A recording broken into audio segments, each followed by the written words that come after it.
détermination est toujours là. Et pourtant, on a pu lire ces derniers jours que vous aviez un petit peu changé, que vous vous étiez un petit peu assagi, arrondi. Ah bon?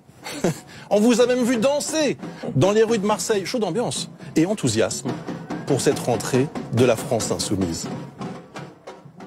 Bonsoir Jean-Luc Mélenchon. Bonsoir. Merci beaucoup d'avoir accepté l'invitation de BFM TV pour cette rentrée politique. Je voudrais vous poser une première question qui, je crois, agite beaucoup de Français. En gros, tous ceux qui sont contribuables et qui se demandent ce qui va leur arriver à partir du mois de janvier. Le gouvernement hésite sur le prélèvement de l'impôt à la source. Est-ce que le gouvernement a raison et le président a raison de douter? Faut-il renoncer à cette réforme ou au minimum la suspendre? Écoutez, s'ils hésitent, je leur propose de ne plus le faire. C'est-à-dire qu'ils renoncent. L'impôt à la source est une très mauvaise idée. Et il ne faudrait pas qu'on enferme le débat sur la technique, c'est-à-dire est-ce que ça va marcher ou pas. Bon, oui, c'est un problème bien sûr, mais c'est l'idée même qui ne vaut rien. Les chefs d'entreprise sont déjà beaucoup des percepteurs. Pour la TVA, pour ceci, pour cela, les cotisations, le truc, le bidule. Là, on leur rajoute l'impôt sur le revenu. Je doute que ça les réjouisse. Mais je mets ça de côté. Moi, je me situe du point de vue de la personne, du salarié. Au nom de quoi mon employeur aurait-il accès à la connaissance de mes revenus, de ceux de mon épouse si je suis marié, du point où j'en suis? Pourquoi? On a droit à une intimité, et pourquoi avoir inventé cette diablerie? Je vais vous dire pourquoi ils ont inventé la diablerie, mais d'abord, je veux qu'on voit la conséquence de cette histoire. Dorénavant, tout est sur la table, l'argent va d'abord à l'entreprise et, si tout va bien, ensuite à l'État. Pourquoi fait-on ça? L'État, la France est un des pays qui recouvre le mieux l'impôt sur le revenu, 96%. La France a un système de prélèvement mensuel qui, petit à petit, s'est imposé à une très grande majorité de Français. On pourrait décider de dire, bah, dorénavant, c'est comme ça pour tout le monde. Et puis, on ferait une déclaration, je dirais, tous les 3 mois, les entreprises passeraient aux impôts le montant de salaire versé, et point, c'est le système de l'État. Pourquoi fait-on ça? Enfin, il faudrait quand même qu'on nous donne une raison. Qui a inventé ce truc? On le sait. C'est M. Hollande, Benoît Hamon et tous ceux qui étaient au gouvernement à ce moment. Ça existe dans de très nombreux pays, vous le savez. On est même plutôt une exception voilà, ça, sur ce sujet. L'étranger est toujours l'argument. Non, mais l'autre argument, Jean-Luc Mélenchon, c'est que les Français sont majoritairement favorables à cette réforme qui facilite peut-être le quotidien. Ce n'est pas un argument. Ils ont le droit, hein, mais moi, j'ai le droit d'être contre et d'expliquer que c'est une erreur. La France a une longue tradition dans la perception de l'impôt, ce qui n'est pas le cas de tous les autres pays. Il faudrait qu'on regarde de près comment ça se passe dans les autres pays, quelle est la nature de la déclaration et tout ça. Moi, je dis tout ça ne sert à rien, viole un certain droit à réserve. On n'a pas besoin que votre patron dise « Ah ben dis donc Maurice, ça va parce que ta femme là, cette année, elle a bien gagné. Alors bon, pour l'augmentation, tu repasseras. » Non, voilà. Alors, je le dis, le système marche. Il n'est pas acceptable qu'on invente cette espèce d'inquisition que va créer cet impôt à la source. Alors, faisons l'impôt mensualisé, faisons ce qu'on appelle l'impôt contemporain, c'est-à-dire tous les 3 mois, on ajuste. C'est très facile à faire. Vous êtes d'accord avec la droite qui dit exactement la même chose aujourd'hui? C'est possible. Écoutez, moi j'ai déjà dit, ce qui compte c'est le contenu, c'est pas les étiquettes. Hein. Donc s'ils disent la même chose que moi ou moi la même chose que sur cet impôt, eh ben tant mieux. D'ailleurs, on va voter ensemble contre. Vous savez, je ne ferai pas le cadeau à Monsieur Macron de me laisser amuser par l'agitation des chiffons rouges. Si, quand je dis la même chose que la droite, ou que la droite dit la même chose que moi, je ne ferai pas 3 sauts périlleux arrière d'horreur en disant « Ah ben si c'est comme ça », non, pas question. S'ils veulent voter avec nous, c'est parfait.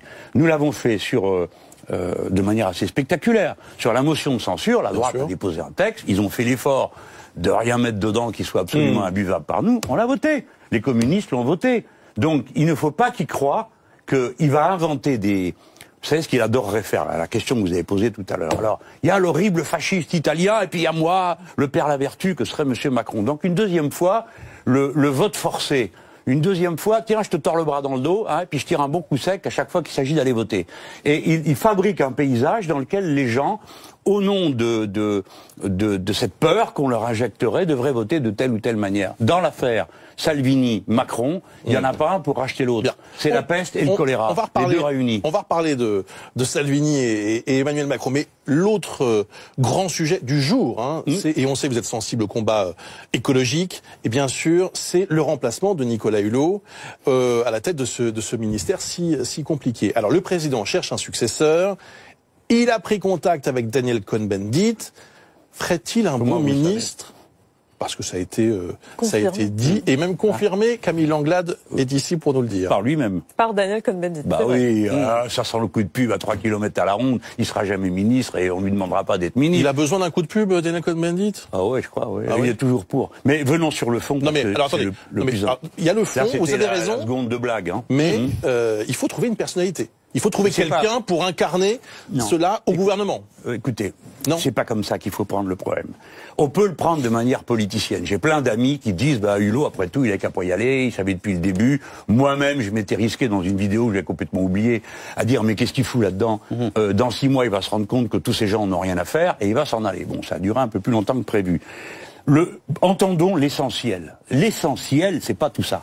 L'essentiel, c'est que même un gars qui est prêt à des compromis, comme Hulot, qui a fait l'expérience de dire « j'essaye malgré tout », ça ne fonctionne pas. Et il arrive à la conclusion qui est exactement la même que la mienne. Le même diagnostic, la même appréciation et au fond, l'idée que le libéralisme et l'écologie, ça marche pas ensemble. Il le dit lui-même, il dit à un moment donné, avec les traités européens, on ne peut pas financer la transition écologique. Les gens, faut vraiment entendre ça. Entendez le message de Hulot. Il n'est pas de mon parti, il n'est pas de... mais ça fait rien. Faut entendre d'abord que c'est un signal d'alerte majeur. Respectons le sens politique de sa démission. Parce qu'après, vous pouvez mettre n'importe qui derrière. Si c'est pour lui faire avaler le marché carbone, les centrales nucléaires, le glyphosate, par exemple, cette escroquerie du gouvernement Macron, qui a essayé de faire croire qu'il empêchait le glyphosate, alors qu'il a accepté 50+ à l'Europe. Le fait qu'ils sont multirécidivistes, par exemple, il y a un sujet que vous connaissez pas, je vais vous le révéler ce soir, en même temps qu'à tous les gens qui m'écoutent. Cet été, le 17 juillet, Juncker et Tusk, les 2 grands chefs de l'Europe, ont signé un accord de libre-échange avec le Japon.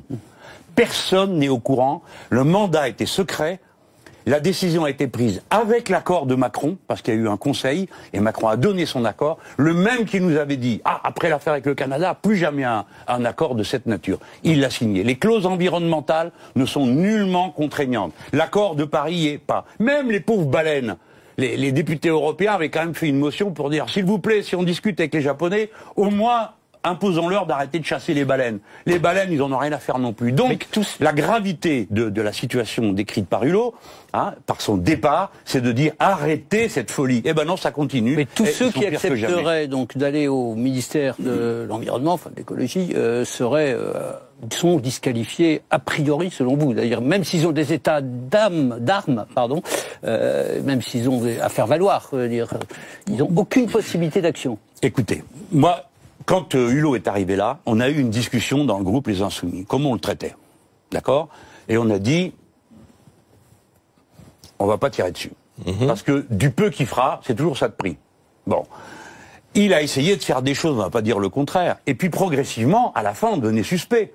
De ne plus l'interpeller. Bon, et mon collègue Loïc Prudhomme, un jour, a posé la question d'actualité, lui a dit, est-ce qu'on peut encore vous appeler ministre de l'écologie, compte tenu de ce que vous êtes en train de faire, l'huile de palme et tout le reste. La mine d'or en Guyane, personne ne fait rien, et j'en passe et des meilleurs. Je parle sur le nucléaire. Donc on avait dit maintenant c'est plus possible. Et cet été, dans mon intervention, j'ai dit il se fout de nous quoi.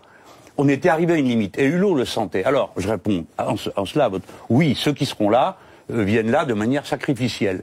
Peut-être qu'ils vont pouvoir empêcher certaines choses d'aller plus vite dans la dégradation. Mais je pense que maintenant, le pouvoir va se dire, le régime va se dire, tant pis, allons-y. Allons-y un bon coup, parce que de toute façon, ils nous cassent les pieds. Mais, attendez, pardon, juste une précision. Vous ne croyez absolument pas que l'avenir de la défense de la planète dépende, par exemple, des capitalistes, c'est-à-dire des gens qui vont investir parce qu'il faut qu'ils investissent, et que c'est là que se trouvent, au fond, les ressources, les profits à venir? Non. Je ne crois pas au capitalisme vert. Pas à cause, c'est pas le mot vert le problème, c'est le capitalisme. Il faut comprendre la logique. Quand vous avez du capital à placer, vous le placez là où il y a les meilleurs rendements. C'est votre métier, vous êtes payé pour ça. C'est pas un complot. Donc il y a intrinsèquement dans le capitalisme un court-termisme, c'est-à-dire on fait ce qui profite tout de suite, et puis le reste on verra. Je vais vous donner un exemple qui m'avait stupéfait. Bon, quand le changement climatique qui est commencé s'est manifesté par des phases extrêmes, on a vu remonter du fond des mers des glaçons. Peut-être que vous ne le savez pas, mais c'est comme ça flotte. Et ces glaçons sont remplis de méthane. Normalement, on aurait dû se dire catastrophe, tout ça va partir dans l'atmosphère, il faut faire quelque chose, au secours. Non, vous avez des types qui ont dit « Ah, c'est pas mal, ça, c'est plein de méthane, on va la ramasser pour le vendre ». Donc, on voit que le capitalisme et l'écologie, ça fonctionne pas ensemble. Si on mettait des règles très strictes, par exemple, ce que je propose moi, on fait bifurquer tout le système de production. Les matières qu'on utilise, les matériaux, les machines, les employés qui les font tourner. Alors à ce moment-là, vous avez un cadre réglementaire très dur. Par exemple, plus de plastique carboné. Alors, avec quoi vous allez faire du plastique, monsieur Mélenchon? Avec des algues. Des algues, comment vous allez faire ça? Oui, on a les brevets. On sait faire tout ça, on sait faire cette transition. La France a relevé des dizaines de défis techniques. Aujourd'hui, je dis faut arrêter avec le nucléaire, mais observons qu'on a quand même été capable de le faire, on n'a même pas 10 ans. Donc on sait faire tout ça. La grandeur de la France, si on peut utiliser ce mot, c'est d'être cette nation technicienne qui sait faire des trucs et qui est toujours disponible. Donc on pourrait, à ce moment-là, dire au capital, ou vous faites ça, ou rien. Mais quand Emmanuel Macron s'était posé au début de son mandat comme le leader, justement, de la protection de la planète, avec son fameux slogan « Rendre la planète plus forte », pour vous, c'est fini? Il ne faut plus croire à Emmanuel Macron, l'écolo? Non, on ne peut pas le croire. Bon, on va pas être chien. Peut-être qu'il avait des bonnes intentions. Il n'a peut-être même jamais réfléchi vraiment au problème, comme les autres, à se dire, bon, tiens, il y a un problème avec les abeilles, qu'est-ce que ça peut bien être? Bon. Mais la réflexion de fond, elle est nécessairement sur le fond. Pour ma part, avec mes amis, quand on a pris le problème, on a compris que c'était le point de départ. Il n'y a qu'un seul écosystème compatible avec la vie humaine, donc il y a un intérêt général humain, donc il doit s'imposer à tous les intérêts particuliers par la loi. Mais ça, jamais Monsieur Macron le fera. C'est vous le nouvel écolo de la classe politique française, Jean-Luc Mélenchon? J'espère pas être le seul. J'en profite pour... je sais que je suis pas le seul, ni moi ni mes amis. J'en profite pour dire, l'écologie, il faudrait pas que certains l'accaparent comme un fonds de commerce. Il faut que tout le monde devienne écolo. Peut-être qu'il y a une écologie de droite, j'en sais rien. C'est pas mon rôle d'aller inventer ça. Moi, j'ai essayé de mettre au point une formulation concrète, pratique, transformée en mesures concrètes et en mesures budgétaires. J'ai appelé ça le nouvel humanisme pour ce qui est de la philosophie. Il faut que tout le monde fasse ce travail. On peut pas juste dire, c'est moi l'écolo en chef, c'est moi qui sais mieux que les autres. Non, il faut que tout le monde comprenne. Mais bon sang, il y a urgence, quoi. Vous savez, c'est pas une bonne idée, donc ça, vous êtes catégorique là-dessus. Je pense que ce qui est une bonne idée, c'est que tout le monde comprenne que la catastrophe s'avance. Ne croyez pas, les gens qui m'écoutaient, que ça va se réchauffer tout doucement. Et vous croyez, alors un petit peu, puis après un petit peu. Non, ça fait des paliers brutaux.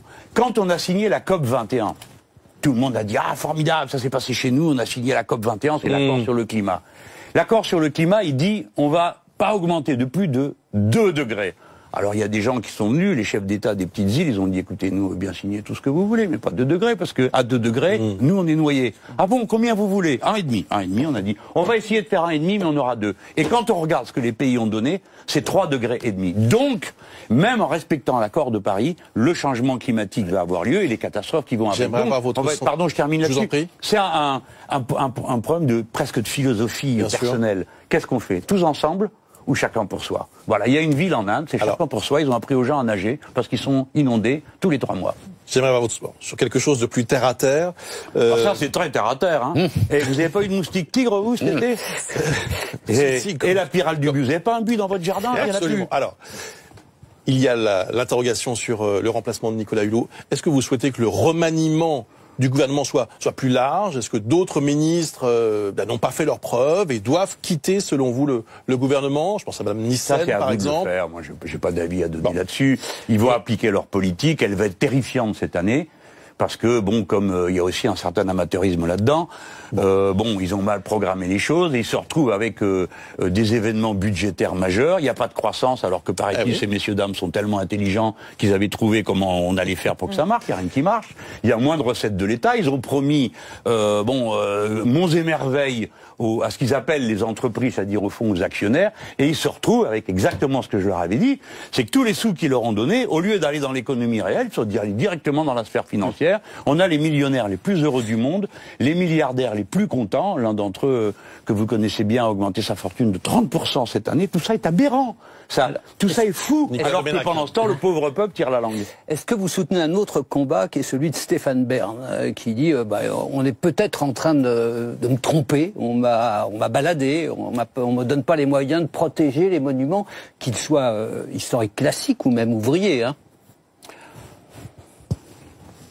Je sais pas, ils ont demandé à Monsieur Bern, c'est un gars de bonne volonté, quoi. Il n'y a pas moyen de s'engueuler avec lui. Il y a des Même gens vous comme ça. Avec moi, oui, on peut. Mais même moi, je n'y arrive pas. Je veux dire, je l'ai une fois, je l'ai pris à partie. Je lui dis, dans votre émission, on envoie que des princesses, des rois, des ducs. Il n'y a jamais eu le peuple, il n'y a jamais eu une révolution. Bon. Et il avait bien réagi, il avait pris le téléphone. C'est un homme de contact. Bon. Il a accepté cette mission, il pensait bien faire. Et il s'aperçoit qu'il y a des réalités, qui est les budgets, l'État. Bon. Et puis il y avait des gens qui ont trouvé que c'était un peu dur. Pourquoi, monsieur Bern? Parce qu'il fait une bonne émission, mais alors que vous avez des gens, de haut niveau, qui se sont dit, c'est pas la bonne idée. Monsieur Bern est pris, il découvre qu'on vit dans un système pour qui les belles choses, la beauté, la conservation, ça présente pas d'intérêt. Si tant que vous expliquez pas comment un château ou une œuvre industrielle peut cracher du dividende, ça intéresse personne. C'est comme ça. Mais nous, ça nous intéresse. Est-ce que vous vous réjouissez, Jean-Luc Mélenchon, du passage à vide de l'exécutif, notamment cette semaine qui a été terrible, avec une succession de polémiques, d'événements, la démission, on en a parlé, de Nicolas Hulot. Rien ne va plus, titre le JDD aujourd'hui. Le JDD titre rien ne va plus, alors c'est que vraiment, ça doit être grave. Hein. Sondage en berne, je le disais, polémique. Alors est-ce que vous vous réjouissez de cela? Est-ce que vous avez un petit moment, après tout c'est humain, de contentement? Et j'ai l'impression que maintenant en politique, l'aspect psychologique joue un grand rôle. Une fois je dis il a le point, on dit il est dépressif, enfin j'étais presque suicidaire. Ce matin j'ai entendu le porte-parole du gouvernement. Ah oui. Oui. Alors lui, c'est encore autre chose. Il dit Monsieur Mélenchon a un problème avec lui-même. Oui. Il accepte pas d'avoir perdu comme l'élection présidentielle. Alors comme c'est la 4e ou 5e fois, au début je faisais pas attention. Mais maintenant je me dis mais ils ont un problème avec le résultat de l'élection pour être obligés de répéter sans arrêt que c'est eux qui l'ont gagné. Oui, ils ont un problème visiblement. Ils disent que c'est vous qui avez un problème avec le résultat de l'élection justement.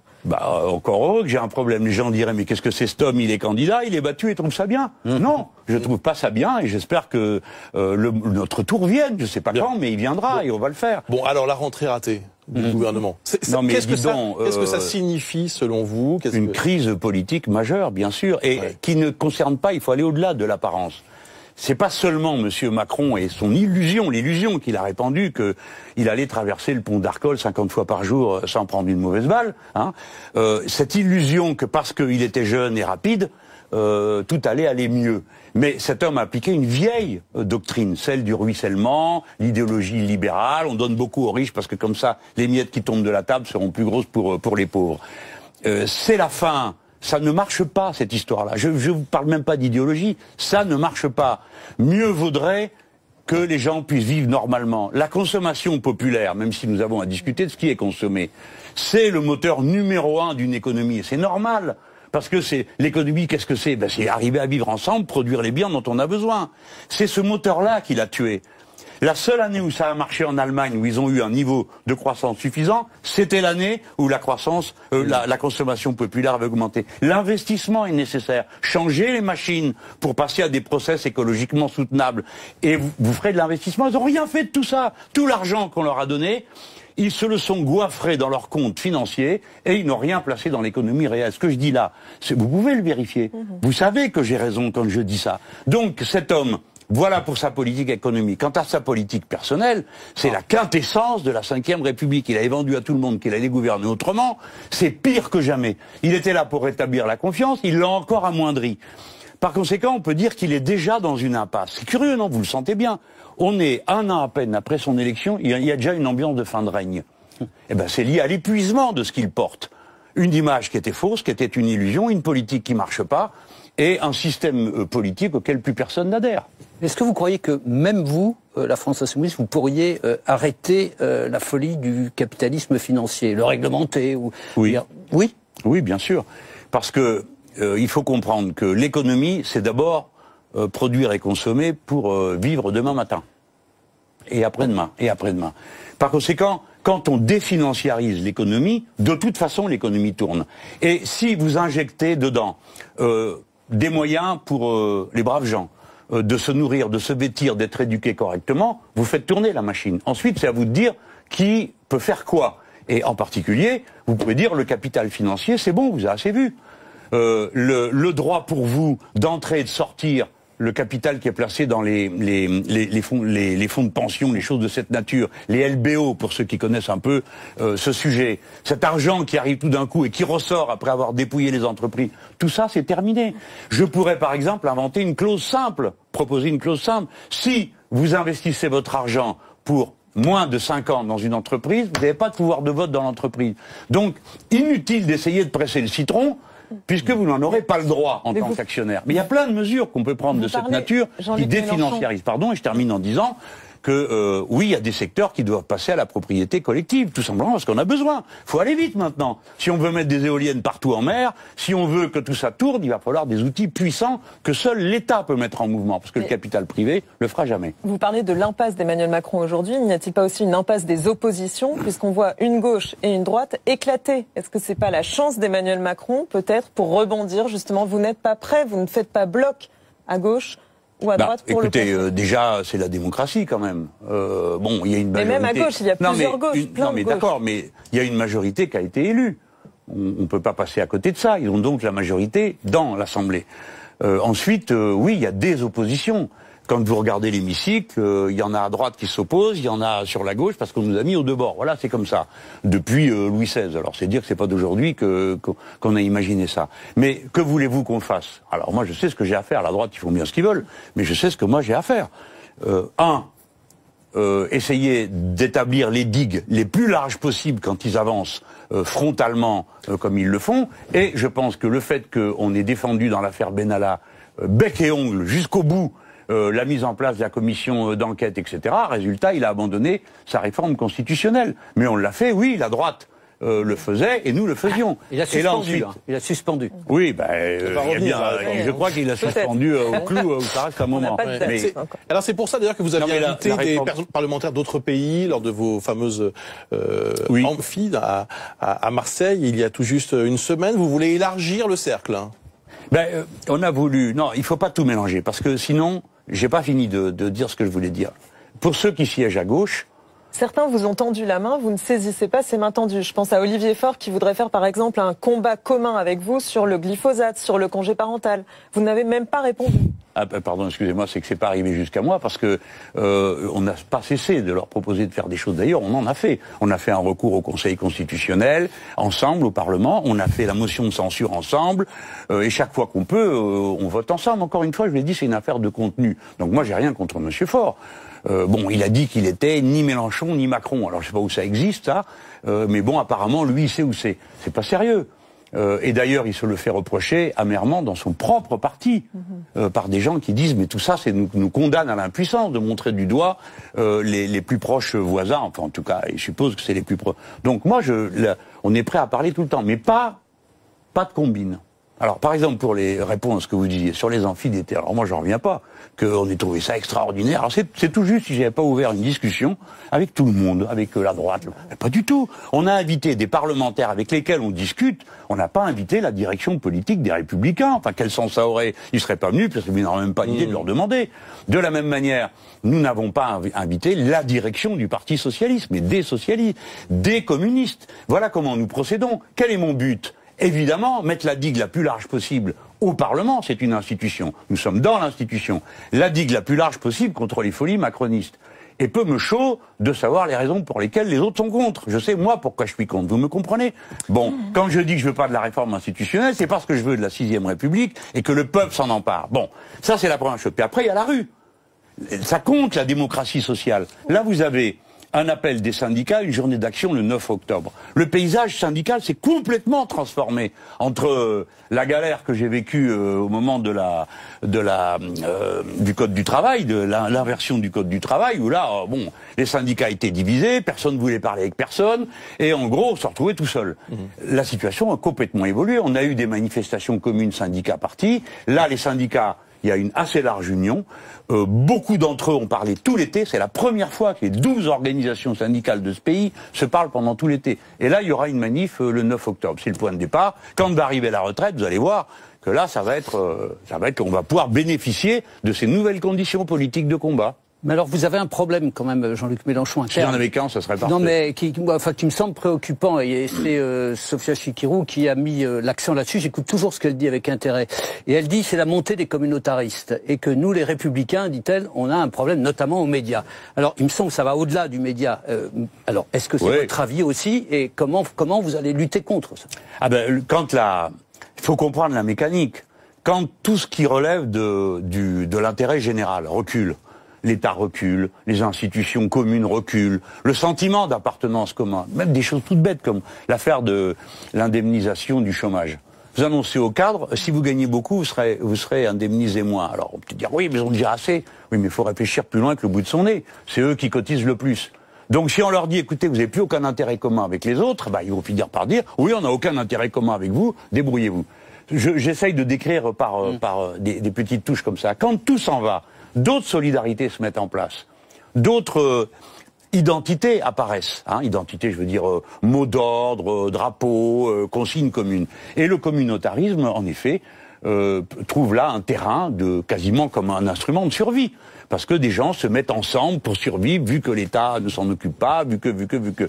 Et puis, finissent par ne plus supporter les assignations raciales, religieuses. Quand quelqu'un, dès qu'il a un nom qui convient pas à la moyenne de ce qu'on a connu du temps des Gaulois, on lui dira, vous êtes d'où? Alors la surprise, c'est de s'entendre répondre, je suis d'Antony, je suis de Haute-Savoie. Ah bon? Alors, les gens... Mais est-ce que ça c'est vous définissez le communautarisme? Je raconte, oui. Absolument. Ça vous gêne? En quoi ça vous gêne? Mais je vais vous expliquer.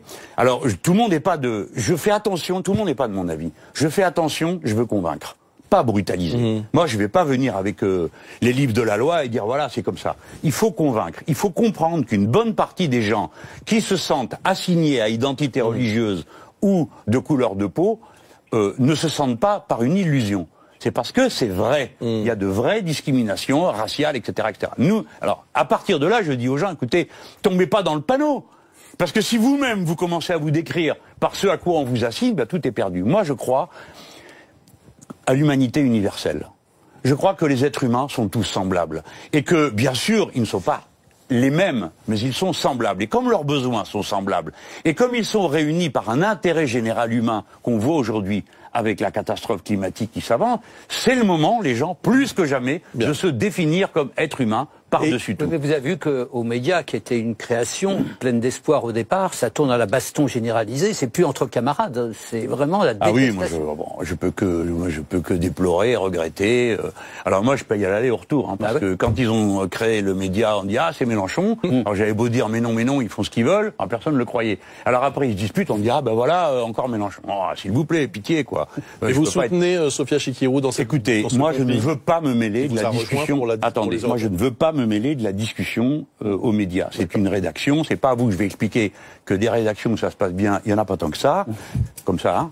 Voilà, c'est dit. Je veux dire, en ce moment, il y a une crise à l'Express, ils changent de patron, personne n'en parle. Par contre, le média, alors c'est le grand sujet stratosphérique. C'est rare qu'il y ait un tel déballage. Par contre, je veux dire très fortement que je renouvelle ma confiance personnelle dans Sophia Chikirou, qui est d'abord indiscutable sur le plan moral. Je n'ai pas aimé qu'on la mette en cause sur ce plan-là. Je le dis tranquillement. Et puis surtout, vous vous rendez pas compte, mais on ne trouve pas des Sophia Chikirou sous le pas d'un cheval. Cette femme a fait 2 campagnes présidentielles avec nous, dont la deuxième qui n'était pas trop mauvaise, non, pour la com. Elle a fait la campagne de López Obrador au Mexique. Elle en a fait 10 jours de campagne, mais elle y était, dans l'état-major central. D'accord? Il gagne l'élection. Elle a fait la campagne de 2e tour de Gustavo Petro en Colombie. Première fois qu'on arrivait au 2e tour. Elle a fait celle de Podemos, je m'excuse, mais enfin, c'est une production de la maison, on se la garde. Vous comprenez? Alors les gens me disent, c'est un emploi taillé sur mesure. Mais vous aussi, vous êtes un emploi taillé sur mesure. Ils n'ont pas pris le titre, ils n'y connaissaient rien pour le faire travailler. Et vous, pareil, non? Moi, je fais pareil. Je fais comme tout le monde, je prends les meilleurs. J'aimerais vous montrer ces images de ces manifestations en Allemagne, dans cette ville de Chemnitz depuis plusieurs jours. Ce sont des milliers de personnes qui se rassemblent à l'appel de l'extrême droite contre les migrants. Tout ça à la suite d'un meurtre dont est suspecté, mais seulement suspecté, un demandeur d'asile.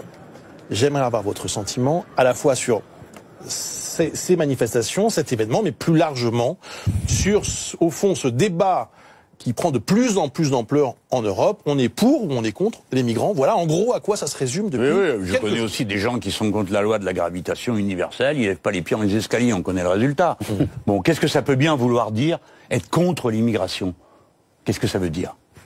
Qu'on me dise, moi j'aimerais une discussion rationnelle sur le thème de l'immigration. Mais je commence par l'Allemagne. En Allemagne, n'importe quoi a été fait.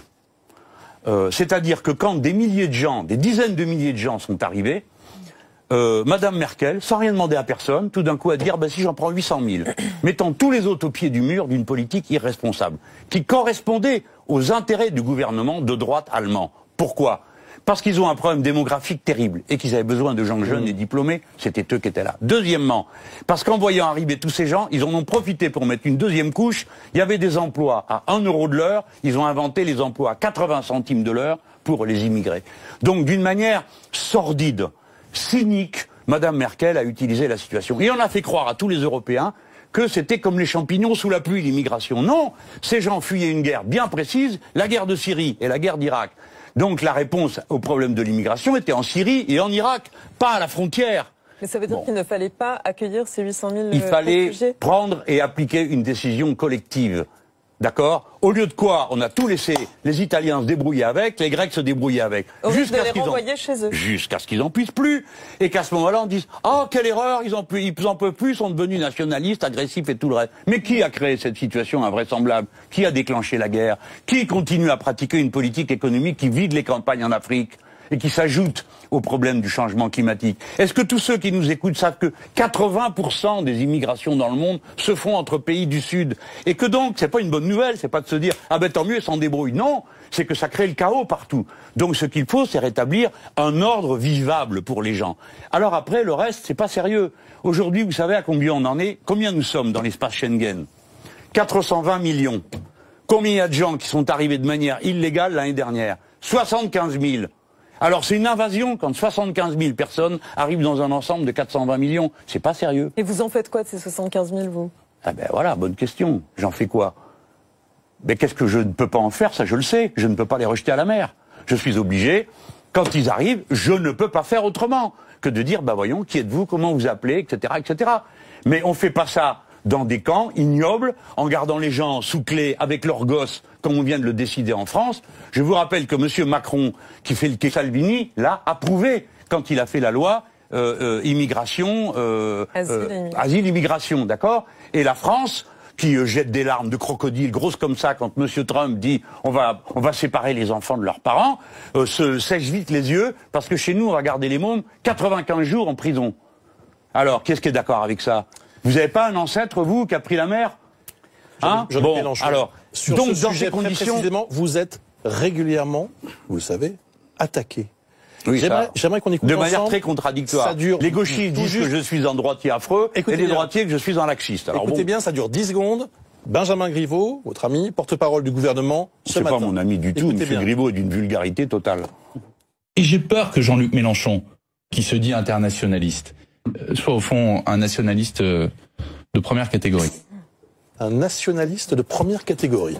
Bon, on connaît ces Griveaux, il est comme ça, quoi. Bon, alors, mais quand même, à la fin, ça finit. Il est porte-parole du gouvernement. Oui, mais bon, il dit n'importe quoi. Il connaît rien à ma doctrine, il n'a pas lu mes livres, il sait pas qui je suis. Pourquoi y a-t-il ce doute? Parce que ça les arrange. Expliquez-nous. Mais parce qu'il s'agit de me diaboliser. Alors levons le doute. Nationaliste, alors tout le monde dit, oh là là, surtout pas. Mais Olivier Besancenot vous fait le même reproche, enfin, d'un à votre avis, il n'a pas. Oui. Hein, il n'a pas un intérêt. Mais alors lui, c'est le pompon. Il dit la même chose que moi, la même chose. Et il dit, c'est pas supportable d'entendre Mélenchon dire honte à ceux qui utilisent l'immigration pour faire des emplois clandestins mal payés. Il dit, mais enfin, c'est la tradition de la gauche depuis les premiers jours de la gauche. C'est écrit dans Jean Jaurès ce que je raconte. Dites-nous franchement. Alors, clairement, expliquez-nous. C'est ce que j'essaye de faire, là, si vous voulez. Je suis pas obligé non plus de répondre à toutes les attaques. Mais vous êtes aussi pour les frontières. Oui, mais à la fin, mais je crois que les Français comprennent bien. Ils sont pas loin de ce que je pense moi. Hein, ils sont pas pour jeter les gens à la mer et ils sont pas non plus pour la liberté d'installation. Ce qui est mon point de vue. Moi, j'ai apporté une réponse rationnelle au problème de l'immigration. J'ai dit, faut pas que les gens partent de chez eux. Donc, faut leur rendre la vie supportable. Donc, arrêtez tout ce qui leur rend la vie insupportable. Alors, par exemple, puisqu'on va avoir une élection européenne, arrêtez les programmes, Ben, c'est ce que j'essaye de faire, là, si vous voulez. Je suis pas obligé non plus de répondre à toutes les attaques mais vous êtes moi, aussi parce pour que... les frontières. Oui, mais à la fin, oui, mais je crois que les Français comprennent bien. Ils sont pas loin de ce que je pense moi. Hein, ils sont pas pour jeter les gens à la mer, et ils sont pas non plus pour la liberté d'installation. Ce qui est mon point de vue. Moi, j'ai apporté une réponse rationnelle au problème de l'immigration. J'ai dit, faut pas que les gens partent de chez eux. Donc, faut leur rendre la vie supportable. Donc, arrêtez tout ce qui leur rend la vie insupportable. Alors, par exemple, puisqu'on va avoir une élection européenne, arrêtez les programmes, les partenariats économiques. Lui, il me dit nationaliste, l'autre national-républicain, un autre républicanisme. Enfin, à la fin, est-ce que ces gens me reprochent pas surtout d'aimer mon pays? Parce que c'est quoi cette accusation de nationalisme? Ai-je jamais dit, moi, que les Français étaient supérieurs? J'ai jamais dit Frankreich über alles, jamais. Hein. Bon. Moi, ma devise, c'est liberté, égalité, fraternité. Ça se partage avec n'importe quel être humain. Et je parle une langue internationale quand je dis occupez-vous des personnes âgées, on s'occupe des gosses, on s'occupe d'avoir une économie saine, on s'occupe de manger sainement. Qu'est-ce que ça a de nationaliste de parler comme ça? Vous avez infléchi votre... Oui, mais moi, je les soupçonne, eux, de vouloir faire l'Europe en défaisant la France. Je les soupçonne, eux, de ne pas aimer la France. Qui? Ils la considèrent comme qui? Là, la Macronie, ces grands airs. Oui, c'est les Gaulois récalcitrants qui veulent rien savoir. On n'arrête pas de réformer dans ce pays. Et on fait en plus, on va se faire mépriser par le chef de l'État et sa bande, là. Le gars qui vient me traiter de nationaliste. Oui, j'aime ma patrie. Oui, j'ai ramené le drapeau bleu-blanc-rouge dans les manifs de gauche. Oui, j'ai ramené la Marseillaise. Oui, j'en suis fier. Mais pour autant, je suis un internationaliste. Et je crois que le message français, il s'adresse à la terre entière. Liberté, égalité, fraternité, ça se dit dans toutes les langues. La Marseillaise, ça se chante dans toutes les langues comme un chant révolutionnaire. Bon sang, les Français, vous pouvez être au moins fiers de ça, quoi.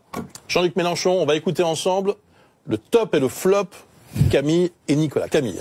Alors moi, mon top ce soir, c'est Laurent Wauquiez, ne vous en déplaise, qui reprend des couleurs en cette rentrée catastrophique pour Emmanuel Macron, avec une droite qui était partie là-bas et qui doute enfin du nouveau monde. Je pense notamment aux retraités, particulièrement ciblés par les nouvelles mesures, et un discours qui fait mouche de Laurent Wauquiez quand il dit aux macronistes notamment « rendez l'argent ». Alors pour le moment, ça ne paye pas encore dans les sondages, mais peut-être dans les jours prochains. Un commentaire? Il faut bien qu'il vive, hein, il faut qu'il se défende. Premier opposant, Laurent Wauquiez plutôt que vous? Non mais attendez, alors ça, moi je sais pas qui a inventé ce podium, moi j'ai rien demandé, hein, d'accord. Donc déjà on part d'une base ça, j'ai rien demandé, moi je me bats, point. Après que la droite s'oppose, c'est son affaire. Ils se sont fait dépouiller sur pied par Monsieur Macron, qui les a trimballés d'un bout à l'autre du ring, et puis les a envoyés au tapis. Bon, il faut qu'ils en ressortent. Mais eux, lorsqu'on parle de la droite, il va falloir qu'ils choisissent. Ils sont quoi, gaullistes ou libéraux? C'est quand même ça le fond de l'affaire. Est-ce que la France doit être une nation souveraine qui est dans un concert des nations, qui discute avec les autres? Est-ce que la France pense monde? Ils sont tous là en train de bêler en cadence Europe. Mais le problème de l'immigration, c'est pas un problème européen, c'est un problème mondial.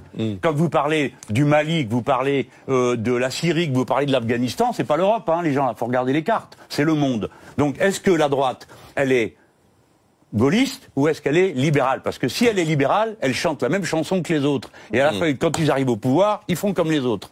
Sauf moi. Nicolas. Alors mon top, ça serait un top parapolitique si j'ose dire, c'est cet arbitre lors de l'US Open, ce championnat de cette compétition de tennis aux États-Unis, qui est descendu de sa chaise pour regonfler le moral d'un joueur qui déjouait complètement, et en lui disant des mots, tu mérites mieux que ça, etc. Donc il a fait scandale et tout le monde lui a reproché, il a dit, il est sorti de son rôle. Votre rôle, moi je trouve qu'un arbitre qui a du cœur, c'est pas mal, et puis je me suis dit que dans le remaniement gouvernemental, au fond, ce serait peut-être pas bête de faire appel à lui, quoi.